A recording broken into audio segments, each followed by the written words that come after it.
For the first time ever, I'm saying welcome to Kettlebells and Cocktails with my bestie, Niki. Niki, how are you? I'm so good. The only mess up I made is not coming to this meeting with my allotted 4 ounces of dark beer. I have my cocktail, which you You can't do? see because I've got the backdrop. But yeah, I thought it would be most appropriate for our first episode to have the most basic of seltzer drinks possible. A claw? Actually, no. This is even worse. It's a, it's not even a White Claw. That's how basic this is. It's a long story, but I went to a funeral tonight and it was a celebration of life and they had a Nice. full open bar. I had no intent on drinking, but there's an open bar. So I'm like, all right, I'm in, I you know, mean, you gotta. It's and, alcohol. I'm going to celebrate this guy's life with some wine. Yeah. And so I have a glass of wine and then I'm on the ride home. I'm like, I'm doing the podcast with Niki. I don't have any alcohol in the house. So I'll stop and I'll get some beer or a bottle of wine. And there's a convenience store in the corner and they don't have shit. They don't have anything worth drinking. And I'm looking in their fridge and they have all these seltzers and it's Trulies and the Claw. But Yes. I wanted a mixture. I wanted a variety pack. I didn't want one flavor of the Claw. So Okay. and this is unsponsored. If Gordon wants to sponsor us, this is Hell's Seltzer, Hell's Kitchen inspired hard seltzer. What? Yes, it's a Gordon Ramsay seltzer, and this one's called That's Forked, and it's actually pretty good, but it is the most basic B drink ever. Key lime, vanilla, and graham. And you know what? It tastes like a key lime pie, and it's damn good. Really? I would try. I've Yes, never heard it. See, I've been out of the it's drinking good. game for 9 months. And so I don't even know when there's new seltzers. And I 10 out of 10 will try that. I don't Uh, really drink seltzers, but I didn't want something heavy. they're perfect for that. I know. Highly recommend. Listen, So chuggy people, i.e., basic bitches, we like what we like for a reason. Like there is always a good intention behind it. well, I am the most basic of bitches tonight. There's no doubt about it, but it's good. I like it. So I'm chilling and I'm here with my bestie again. How's the baby? Great. He is officially he gained 2 pounds or over 2 pounds in his first 3 weeks home. Wow, me too. Good for him. Oh, That's good. so that's a big deal just because he was born kind of small. And it also means that I'm now just Nikki's dairy farm. Welcome to the milk show. Hey, It's a whatever it full-time job. takes. Well, he's Full getting big. time. That's good. He is, yeah, he is. And he's cluster feeding right now because he's like in a growth spurt. Yeah, what does that mean? That's I like have no people, idea what that means. What's that you know mean? what? They make up the stupidest, like cutesy names for shit that really sucks when you have a newborn.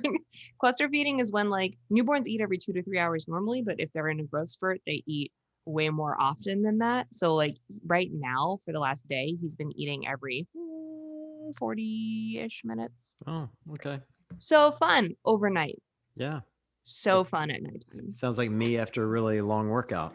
It's great. Totally. Yeah, but it's been a little rough on the sleep front, but other than that, he's doing great. I'm doing great. I'm happy to report that I'm very slowly but surely getting over all of the anxiety and hormonal roller coaster that is postpartum. And I got a ton of really great, supportive, sweet, and also commiserating messages after our last show. So I love hearing it. Thank you to everyone who reached out, and thank you to the people who thanked us for just talking about that kind of stuff on the air. And I'm glad to notice how different all of our experiences are, and yet Right. what a shared experience this is. It's crazy. It's funny. I got so many messages from people saying, "Hey, thanks for talking about." They Yeah. kept saying mental illness. I'm like, I don't remember talking about mental illness, but I guess we did. But I think they were just, excited that someone within the community is talking about something other than just doing thrusters and burpees. And talking Which about is also a something. mental illness in and of Yeah, itself. well, CrossFit is absolutely a disorder. I don't know if it's a mental Fact. illness, but it's definitely a disorder. Fact. But no, I think it's important to talk about that stuff. Yeah. I think the stigma of not talking about it's the worst part. And so I think Yeah. that's what resonated, Yeah. at least what I was getting from the DMs from people, that just resonated, that somebody was willing to actually talk about the things maybe they had gone through. So Yeah. And a lot of the like, I can't believe no one warned us about this shit. Like, yeah, I totally agree. I did. You definitely I did. did. You did. And it's hard, like I said this in the last show, but it's hard to understand that it's a spectrum of emotions And it's not just the one thing. Like people talk about postpartum depression, like it's the one thing. Watch out for the thing. And if you get the thing, treat the thing like it's the clap. Yeah. Make sure you don't get it. And if you get it, treat it. And I like went into pregnancy being like, okay, I'll be on the lookout. And then, you just don't know until you're there that it's this huge wave of emotion. I'd like to say I've been around postpartum depression, but I've never been around the clap, Niki. So quit making that reference because people will think, oh, Willie knows what the clap's like. Oh, he knows. Right. Totally knows. That's good. That's good stuff. But no, so we are all good in this house. Matt went back to work. Did he? Yeah. Is he excited or sad? Men have different reactions to that. He hates it. He like misses the baby, and he's working from home. So he's just in the other room. Did he get paternity time? He took 3 weeks unpaid. So his company doesn't offer paternity, but the state of Rhode Island offers like a caregivers type thing where they give you a small percentage of what you earn. So like the state gave him a very small amount of money for 3 weeks. And since it's all bureaucracy, Lord knows when we'll see that money. Yeah. Well, but I'm always interested which companies do. And like my company gives time. Does it? Like how much? 3 weeks, but it's paid time off and for the men. And then, women get 12, 12. And it's always very weird to me. The stigma that comes with it when a man goes, I'm going to take 3 weeks off, of how other people look down on them for that. And it's just weird. And I think that's just corporate business. I mean, I'm in like knee deep in corporate America, and it's been that way my whole career. And it's kind of sad to me. Like I didn't have that benefit when I was having kids, and I wish I had, but looking back on it, I think I would have been nervous to take it had I not had a boss that had been understanding, That's so disappointing. And that ruins the point of it. Like if you have all this available time off, but then you're nervous to take it, then like something's wrong with the setup.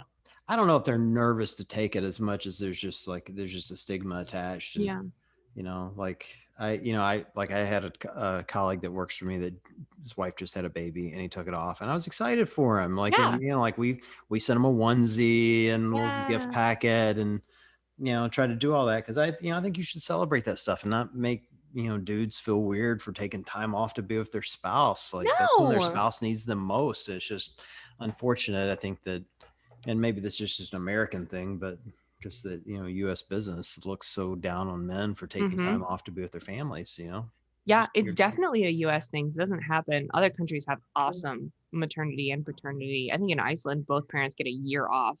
Unbelievable and necessary. But I also think it's like a generational thing, right? Because so many people in corporate positions that are making those types of decisions are like, my dad's age and older, who were not expected to back then be nearly as involved or take time off or whatever. So like when Matt told his boss he was taking time off, his boss was like, oh, wow. Like when I had kids, I took like 2 days, and it was just different. He was just like, oh, okay. Like this is different than what I did. Yeah. Bro. Yeah. Boomer. Yeah. I hope all that shifts over time. It's funny. I think the pandemic's going to change and is changing the way corporate America looks at people taking time off and what that means and how we recruit and benefits we give people and the work-life balance and all of that, so I'm hoping it brings a lot of changes for good, in this case, and particularly like for Matt, I want him to feel good about the time he got off. And you kind of want dudes to be regretful they can't spend time with their families, a little bit, like you want them to have that, that sense of closeness. So yeah. And I needed him. Like I have said from the beginning, from when we were even in just the hospital, I don't know how there are some women that have to handle this on their own and that don't have the support of a husband or a partner of any kind or family nearby. Like I leaned on people in my life. I even you, John, like leaned on you and texted you, and you're not even nearby.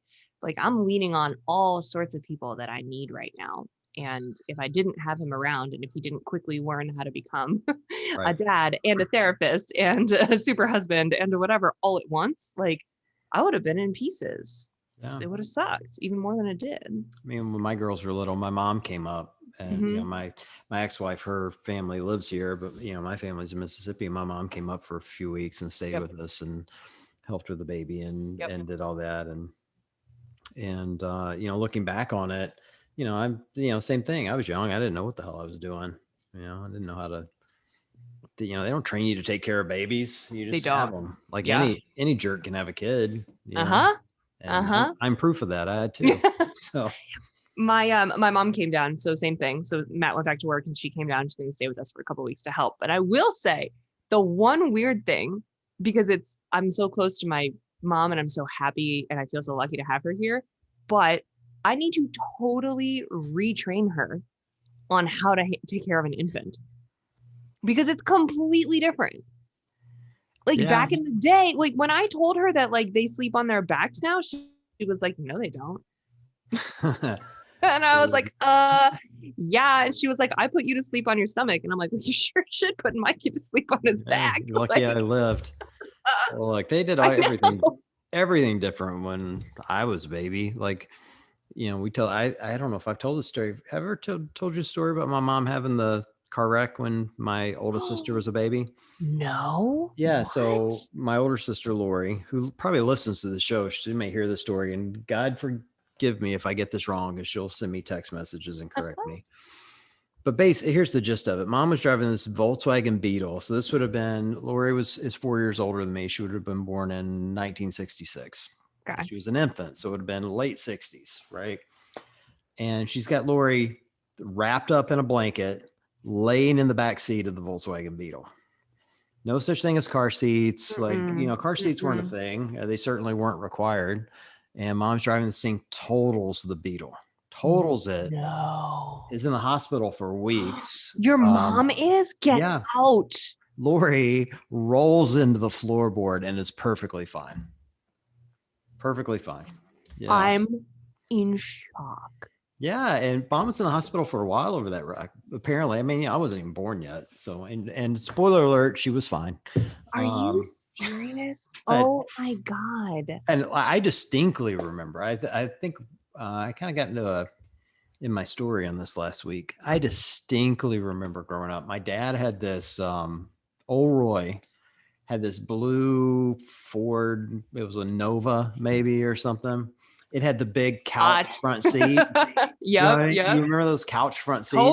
Totally. And I even rode in some of those when I was a kid with my grandma. Yeah. Well, in those days, old Roy was a smoker. He was a good smoker too. Meaning he could blow smoke rings like across the room, and then blow smoke rings inside the smoke rings. Like he was talented. I mean, smoking is gross, but also very cool. He was very talented. Yeah. And so I remember the smell of this car. Like it smelled like cigarettes and coffee, because he had all these he ran a vending company and then a coffee service. And there are always these crumpled coffee cups, paper coffee cups in the car, and cigarette butts, you know, because you smoked in the car. Like it was in, you know, in those days, you just kept the windows up. Like who cares? Yeah. But I remember driving in the front seat of this car, standing up in the front seat of this car with, you know, one of them driving. And if they have to hit the brakes, they just give you that arm. You know what I mean? The one arm, you know, there's no seat belts. And truthfully, no one in my family wore seat belts until I got my driver's license. Oh. So the first 15 years of my life, or really 14 and a half, because in Mississippi, you can get your driver's license at 15 in those days. None of us wore seatbelts. And then I went to driving school and came home and like, all you guys are wearing seatbelts. People die from this. And everybody started wearing seatbelts. Yeah. No way. You just got a little insight into my hillbilly raising. It's great. It's amazing we survived, truly. I have no idea how I lived through all that. My mom today, she was in the nursery with me and she was just like admiring like how nice everything looks. And she was like, you know, you didn't have all this like really nice stuff, because my family did not have any money when I was a kid. Just they were immigrants and just had nothing. And she said that the one thing that she ended up going out and buying and she was so proud of in my crib was like really pretty bumpers. And that is like the biggest no-no today. Like you don't put bumpers on your crib. Like I look at pictures of myself when I was an infant, big crib, big plush bumpers, and like 50 stuffed animals and me. and blankets and pillows. Like And she I'm was like, trying to suffocate you, you seriously? know? It's like, I hope this kid doesn't make it. I'm just going to put some more shit in there. It's going to be I was great. like, every day I woke up and she was like, damn it. Yeah, she's still No. there. Oh, Ugh. But yeah, things change. So it's lovely to have her here, but now we're both figuring out how to mom in 2021. well, And we look, did. now I'm in the club now. I have to say, Matt walked in and brought me a Look how milk look how stout. nice he is. I know. I don't remember cluster feeding. With R2, with Mira, we bottle fed her. With Megan, she was breastfed. And so I would get up with Mira. We had this deal. Max likes to sleep. And so we had a deal. I tried to be a good husband. I wasn't great at it, but I tried. And so I would get up in the middle of the night and feed the baby, Nice. and because I was working during the day and she was staying home with the kids, and so I would get up and I'd feed Mira and then I'd go back to bed and then I'd get up again and I'd watch Sports Center and I'd feed the baby and I'd put her in her swing and she'd go back to sleep and then I'd go to work and she'd get up and take the baby. But I don't remember any of this cluster feeding stuff. Like it was all pretty routine, every 2 to 3 hours you'd feed this kid. I think they say like in the beginning, and I say they say like 10 websites will say 10 different things. So it's really impossible to get a handle on what you should be doing. And the lactation consultant says something different from the pediatrician. Like, I don't know. I'm just going with whatever seems to be working and he's gaining weight. But apparently in the beginning, you just feed on demand, which means that like my nipples are just out. They're just out. Whenever he's hungry. And yesterday, last night, and today, he's hungry every hour. So here we are. There you go.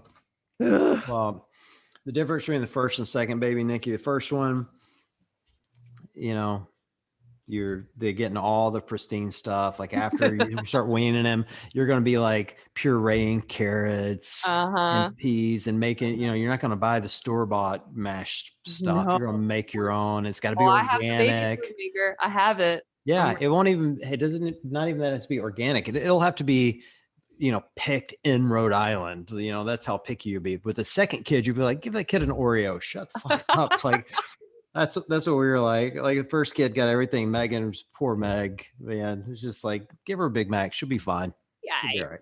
Yeah. Put her in the crib. Throw a stuffed animal in there. She'll be all right. Yeah. She'll be fine. Who cares? Yeah. I'm already excited about that because the nervousness of figuring out what to do. We introduced a pacifier today for the first time. Do you know what I mean? Like it was this big thing where we were like, do it. Which one do we do? And Matt was like, let me go wash it. And I was like, no, I am sterilizing it. Oh, we had one that had a passy and I missed those because it was really cute. And then my oldest, though, was a thumb sucker. And you can't take a thumb away. Like that's hard. Like it took us forever to wean that kid off her thumb. As a matter of fact, I'm not sure she doesn't still suck it. How are her teeth? Yeah, they were bad. Yeah. I mean, she had braces, but she had a big old gap between her teeth for a long time. Mm-hmm. Eventually, we had to go get this nail polish that tastes bad. Yeah, totally. And put it on her thumb so she would quit sucking her thumb. That's what it took. How funny. It was funny. And, the youngest had a security blanket and a pacifier. So, Kids, man. I swear someday this podcast will not only be about kids. No, I don't care. I'm just in the thick of it right now. It's better than talking about my fitness because that sucks right now. For real? What's happening with your fitness? I mean, same, but. No, I was looking at your fitness today. You're back to working out. I got cleared, so I went back to my pelvic floor PT and I did a stint with her before I gave birth while I was pregnant. So I learned how to train appropriately and make sure that I didn't totally jack up my abs and my vag more than was already going to be jacked up from pregnancy. Those are really my two goals, working out. Yeah. To be honest. Don't jack those up. I don't want to jack up my abs or my vag. Don't. It's hard to come back from that. But I saw her again because I was like, I know I have this 6-week clear, check with my OB scheduled and everyone has that, but I can't wait that long. Like my mental health needs some clearance to get my heart rate up, even if it's just doing PT style, bird dogs and dead bugs. I need to know what I can do now. And the other day I was so in my own head that I kind of went for a jog, and you're not really supposed to do that. So I was like, I need to see the professional. And she cleared me for if I can sit on the assault bike and it doesn't hurt, which it doesn't. I mean, I'll lay a towel down because let's not test it down there. but Right. it doesn't hurt, and it gets my heart rate, jacks my heart rate up, and I can row and I can walk briskly. And then she gave me a bunch of ab stuff, so I'm working on it. Back to Well, so I was going to ask about this. So I know we'll end up talking about it, but so I've been getting DMs from people that are trying to get, Ben and I for the other show, shameless plug, to talk about working out when you're pregnant. And I was sitting there thinking, well, Ben and I have never been pregnant, either one of us, and I don't know shit about doing it. And this is the one thing I don't know anything about because I wasn't working out in those days. right. And so that'd be a good thing to talk about. Like, what's the doctor telling you, like, just from a starting point coming off of a pregnancy and postpartum, like, where do they want you to start versus maybe even where you want to start? Yeah, this is really difficult territory. And I would love for you and Ben to do an episode on this and get some professionals to talk about it because it is so incredibly outdated, the standards by which a lot of medical professionals go by, the 6 week mark, where all of a sudden you're just clear.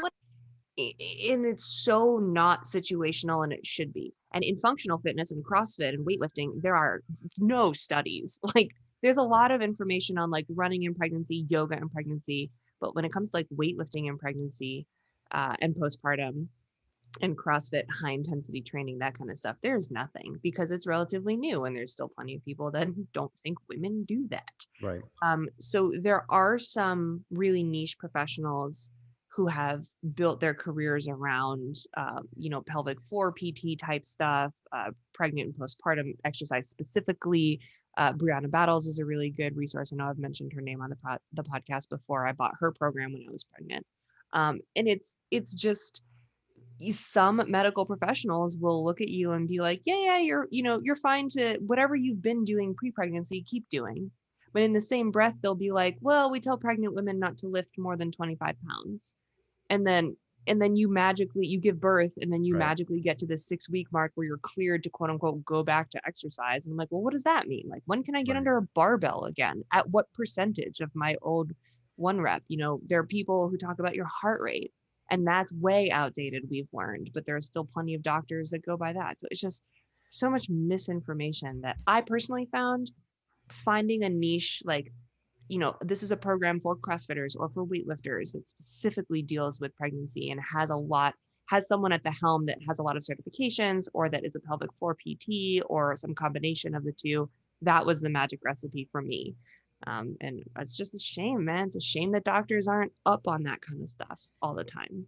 Yeah, I don't know if that's just the American health system, and I know any Europeans that listen to this are going to DM me and go, "Yeah, gee, your American health system sucks," but it really Right. doesn't. Exactly.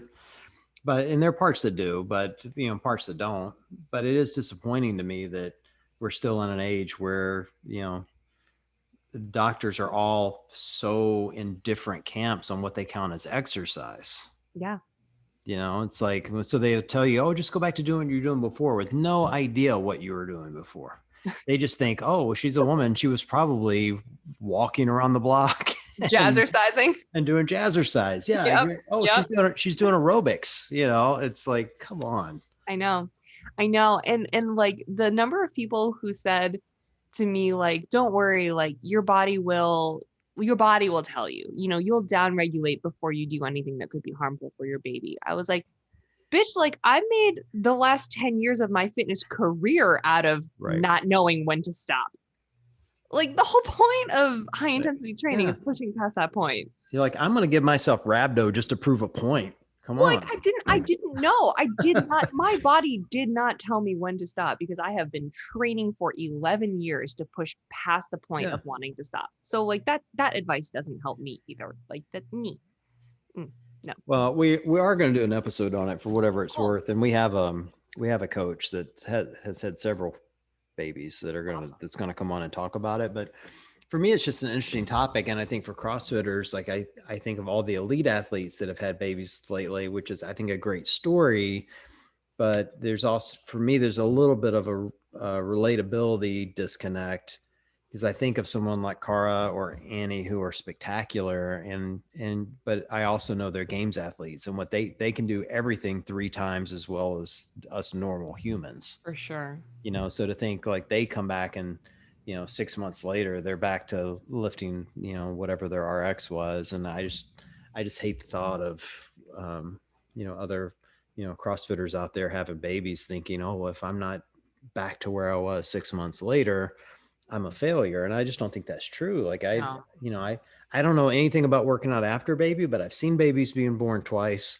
And I can tell you it's as traumatic to your body as any major injury you could ever have. Yeah. So I just can't imagine how you could come back quickly from it. No, I think that's a really good point. And I think if anyone hasn't heard our episode with Annie when she had her baby, after she had her baby, it's worth going back and listening to, because she had a really traumatic birth, and she's been very open over the last year about not being back to where she was in whatever amount of time she originally wanted.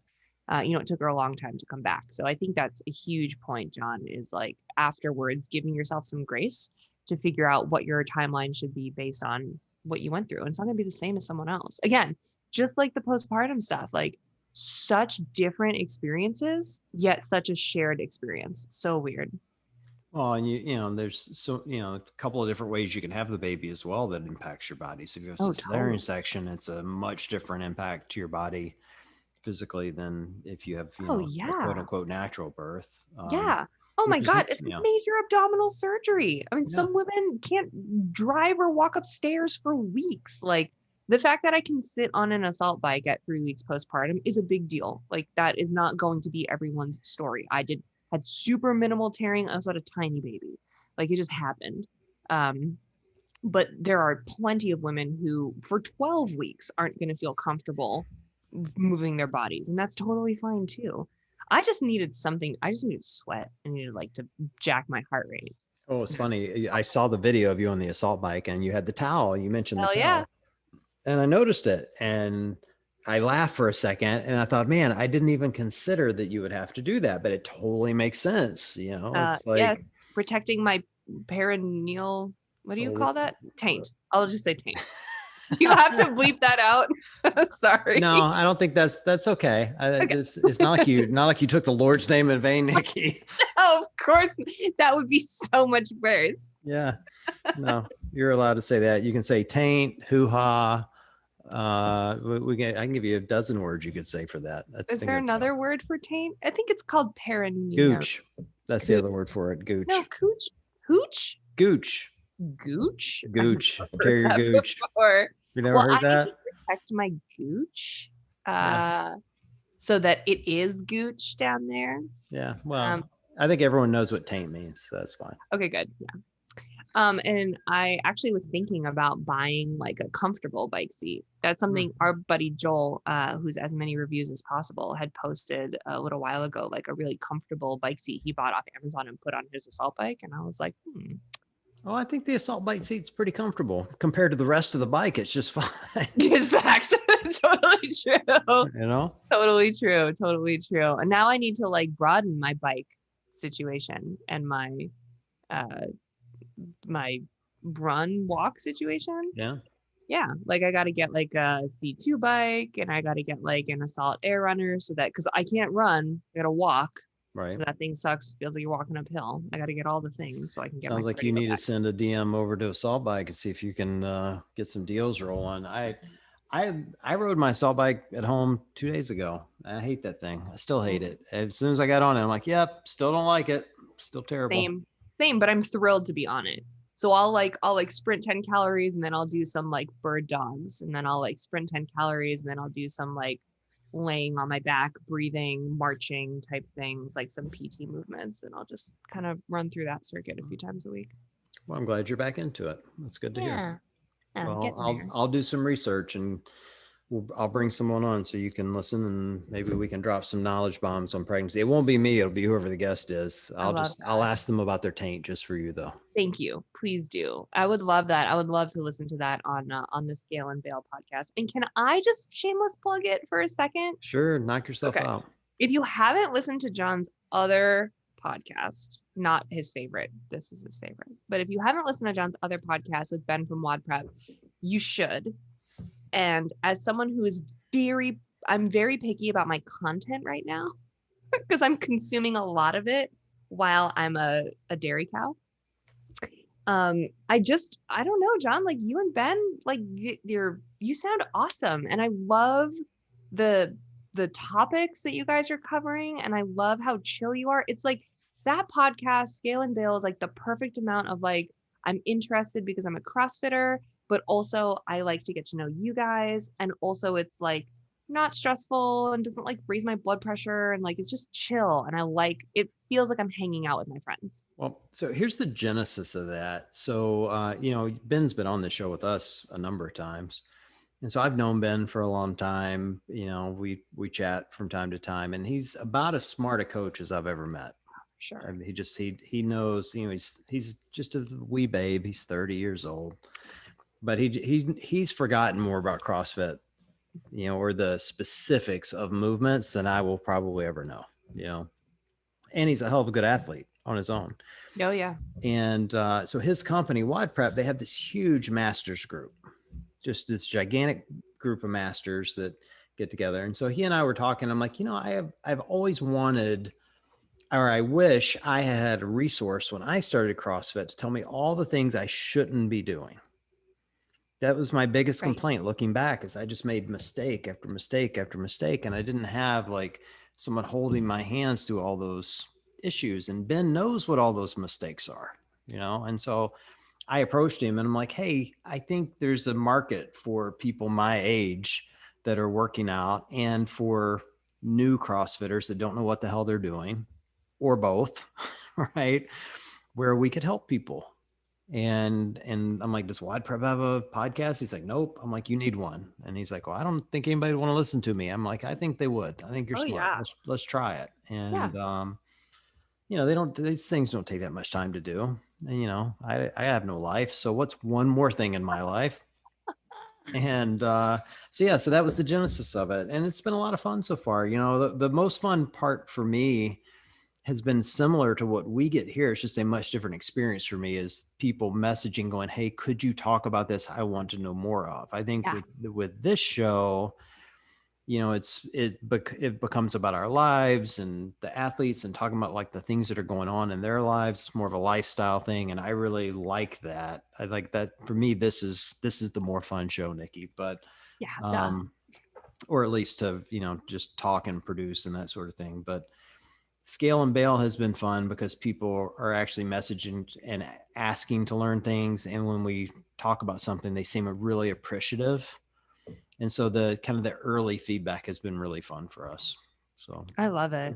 Yeah, I love it. good. And if also, speaking of content, if anyone has any other podcast and or show recommendations, send them my way, because I'm trying to kill a lot of time these days, overnight, on the couch, on my phone. And I haven't landed on, and there's nothing I like am interested in. We're rewatching all the Harry Potter movies right now. That's the only thing I can get behind. I love them all. Right. They're so good. And it's like, it's a perfect amount of like adventure without raising my blood pressure. They're so good. I've watched all of those movies. This is the perfect time of year too. As you go into fall, this is the time to watch them, right? Totally. As you're going into October, September, October. Spooky season. Yeah, they're so good. We already decided that we're gonna make Hunter a mandrake for Halloween. Oh, I want to see. So cute. He's so cute. I'm biased, but he's cute. Oh no, he's a cutie. He is cute. We were playing. I thought of you this week because we were playing some game at work. We were at lunch, and on Mondays when we're all together, we just like to get together and just chat. And so we don't see, we all work remote, so we don't see each other very often. Oh yeah. And we were playing this game, and the game would ask you. It was I forget what the name of it was, but basically it'd give you a scenario, and then everybody have to guess how much money it would take you to do that scenario. So the scenarios would be like, you go on public transit and you just reach over without saying a word and grab someone's hand, hold their hand. How much would it cost for you to do that? And one of the scenarios though was to look at someone's baby and go, well, better luck next time. Oh, it's like, oh, that would be so brutal. Or no, it was, you can't win them all. That was can't win them all. Whoa. I was like, but yeah, but aren't there some people you totally want to say that to though? There are some babies that are not cute. Your baby's very cute, but there are some babies that are not cute. I know. And I'm like, I'm fully willing to admit that like he's cute in the spectrum of like newborns look like sad old wrinkly men, period. Hmm. Like They I do get that. usually. Yeah, they usually Yeah. do. Yeah. So he's still in there. He's not like a Gerber baby. Well, I mean, I guess technically, literally he is. He's That's my literally baby. a Gerber baby. Right. Yeah. But He's adorable. What are you talking about? he's so cute. Lucky he's cute because he kept me up all night. Oh, he's so cute. I'm one of those people though. I genuinely I love babies so much. Like they're just all adorable to me for the most part. But occasionally I'll see one. I'm like, oh, I had this girl work for me once. She doesn't work for me anymore, and I know she won't hear this, so it's fine. So it's fine. But Her she name she is showed me her baby, and this baby was not cute. Like, oh, I mean, just straight up ugly. I'm sorry, this baby was ugly, Oh, damn it. and I had to fake it. I did a good job. Hopefully, she'll never hear this. But a baby. oh no, he I don't know what he looked like, but it wasn't a baby. He was not cute. Damn. Not even a little. Well, can't win them all. Can't win. Yeah, can't win them all. Yeah, he was not good. So what else do you guys have going on? What's next for you guys? Matt's back at work. You're not at work for a while, so you're just no figuring it out. I think the next big thing will be like I'll see where I'm at my 6-week check-in with all my medical professionals, and then hoping to get back under barbell. I'll start scaling and bailing the way that I did when I was still very pregnant, and then working back in and seeing how that goes. Well, we have probably a good 5 to 6 weeks before I got to start pressuring you to interview actual guests. So take your time. We've got some content lined up. I got a lot of stuff recorded. I got a lot of good stuff. So after this one, we'll have Aaron from Fit Aid, who sent you a onesie. I noticed. Sent us two, like a newborn one and a 0 to 3, because you never know. Some babies are born huge.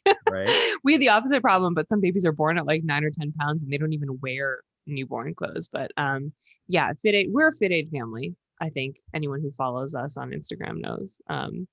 So we have the recurring orders, and I think Matt has to physically restrain himself from having more than one a day. Oh, I drink multiples a day. I told Aaron, I probably said it in the interview. This is a good interview, so I'll give you the cliff notes. Yeah. We talked about, I asked him about the Monster sponsorship, so that's in there. Ooh. And I thought he had some great commentary around, what that means for CrossFit and what it says about the organization. The most interesting part of the conversation for me, that's kind of at the end of it. At the beginning of it, though, we talked a lot about the fires in California. Yes. A year ago, he lost his entire house. He had a couple of homes and lost it all, like lost everything. And so we spent some time talking about that. It was really impactful. Like he's a really wise dude. Yes. As we talked about that, we talked about the culture of his company. They have a really interesting culture. And for me, it was fun to get to catch up with him because he was the second guest on this podcast, PN. So pre-Niki. He was but nice. Yeah. He was the guest I had right after Glassman, and, I've never gone back to listen to it because it's probably a horrible interview thinking back on it, but this one I hope's a little better. And he was great. And so I think everybody will enjoy hearing it. And then after that, over the next few weeks, I think we've got Sam Dancer coming up. Hey, which is fun. Talks about his new foundation. Had a master's athlete from New Zealand who has like the most amazing accent. And I talked him into going to Cracker Barrel, which was even better. Hey. And he did. Most importantly. He did too. He sent me a text message from Cracker Barrel and said it was the only meal he ate that day because he was so stuffed. Oh, good. Of course. Did he do grits the right way? He did. Oh yeah. I taught him how to do it. Good. And we had Maggie Perrin, who's a semis athlete who trains with Sam Briggs was on. So we've got, a lot of cool interviews coming up. Awesome.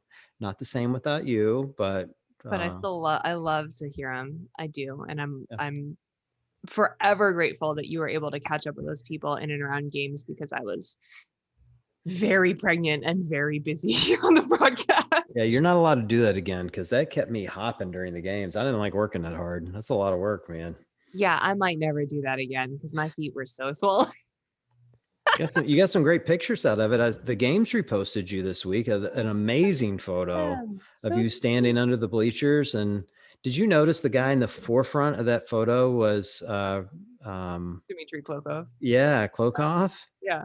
I didn't notice it at first, which is like embarrassing because I have worked with him in the past, back in the day when I worked for Again Faster, and he's my Russian bud. So Right. I like know him and have worked with him. I didn't even realize it was him at first until everyone started tagging him. And I was like, oh, snap. Hey, friend. Yeah. Well, I saw him there. Like I was probably right there when they took that photo, and they cropped me out, go figure. And he walked past me and somebody goes, "Oh, there's Klokov." And I've talked to him a couple of times. So I wanted to go talk to him. And when he walked past, he's like a mountain. Yeah. I'm like, I'm not, that guy's gigantic. I'm not talking, he scares me. Like, I'm talking to that big dude. He's seriously like monstrously big. He's a large man, but also like very, very sweet and kind. Yeah, well, I got that impression. The few times I've talked to him, I've gotten the impression he's super nice to. But I just thought it was really cool. Like he's in the forefront, and there's you with your hand on your belly, and it's like perfectly framed. I'm like, this is a great photo. You need to cool. You need to print it and stick it on a wall somewhere. This is awesome. Put it in the nursery. Be like, this was your first time at a CrossFit event, baby. You should. This is what your mom had to go through to bring you into this world. So show some respect. Looking back on it, it's like wild to imagine that like games happened. Matt and I got home on Monday. I was induced on Thursday. Like we really wasted no time. I know. Let's not do that again. You're lucky you didn't have the baby there. Yeah, that was stressful. Let's not do that again. Yeah, don't do that again. You know. Well, good times, good memories. Mm-hmm. Good memories for sure. All right. Well, it's been fun as usual. Our first Kettlebells and Cocktails conversation. I love it. I love Matt came in the end and saved me. So now we both have drinks. People have been messaging. We will be doing merch. Niki and I have not connected to talk about it, but we will be doing it. We got to figure out what it's going to be because we want to do it right. But we have some great logos. Yeah. I think. Yeah, they look so good. I'm so excited. That's going to be awesome. Yeah, so we'll be doing merch very, very soon. We just got to work out the details. So keep your eye out for that. And then we'll get back on a regular cadence. After I think we'll have like maybe 5 more episodes like this where it's us, and then, second half something from the games, and then we'll be back interviewing people. No time flat. So perfect. That'll be that. All right. Well, fun as always, Niki. And tell Matt I said hi. Hug the baby for me. Deal. And for everyone listening, appreciate you guys joining. And we'll be kicking it over to Aaron from Fit Aid, so you guys can check that out. And Niki and I will chat with you guys soon.